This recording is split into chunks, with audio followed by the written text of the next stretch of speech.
comment le Rav perçoit notre Teshuvah nationale aujourd'hui?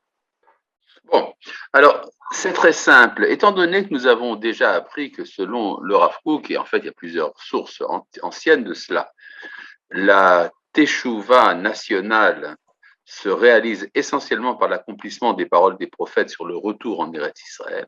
Alors évidemment, tout ce qui renforce l'État d'Israël, la Aliyah, l'emprise sur la terre, la sanctification du nom de Dieu aux yeux des nations. Tout cela, évidemment, fait partie de cette teshuva. Mais si on veut rentrer un peu plus dans le détail, alors là, il y a un point très important, c'est quelle est la finalité du peuple juif. Et si nous comprenons quelle est cette finalité, on peut mesurer par rapport à ça l'état de sa teshuva au niveau national. Et il y a, disons, dans l'idée de national, il y a une ambiguïté. L'ambiguïté, c'est qu'on pense souvent en termes de soit de collectivisme contre l'individualisme. C'est-à-dire, soit on est collectif, soit on est individualiste. Et ça, on le sait à cause on pense comme ça à cause des différentes idéologies de type nationaliste qui ont eu cours au 19e siècle et au 20e siècle, qui font que l'individu n'a aucune importance dans ce système collectif. Alors, en réaction à ça, vous avez eu des systèmes, des systèmes individualistes à l'extrême. Aujourd'hui, on peut dire que la dernière version, la plus forte, c'est ce qu'on appelle le postmodernisme, qui remet en question toute valeur, mais en particulier également la valeur de l'État.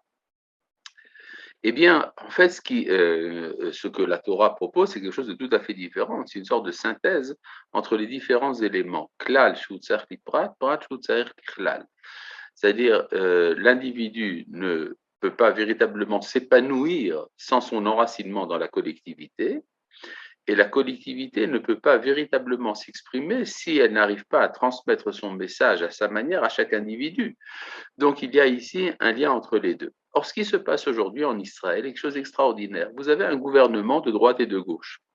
Alors, quel que soit ce qu'on peut penser de ce que ce gouvernement a été fondé dans le péché, ou bien si ce gouvernement fonctionne comme il faut ou il fonctionne mal, ça n'a aucune importance par rapport aux problèmes qui nous occupent. Ce qu'il y a, c'est qu'il y a une rencontre entre différents éléments de la société qui pensent totalement différemment et qui sont obligés de travailler ensemble.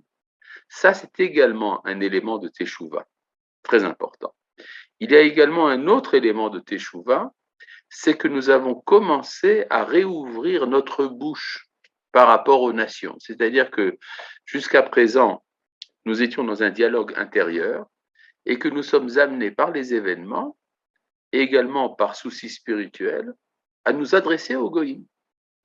Et on s'adresse aux goïms non pas parce que nous sommes en état d'infériorité, mais bien le contraire. C'est parce que nous avons quelque chose à leur dire.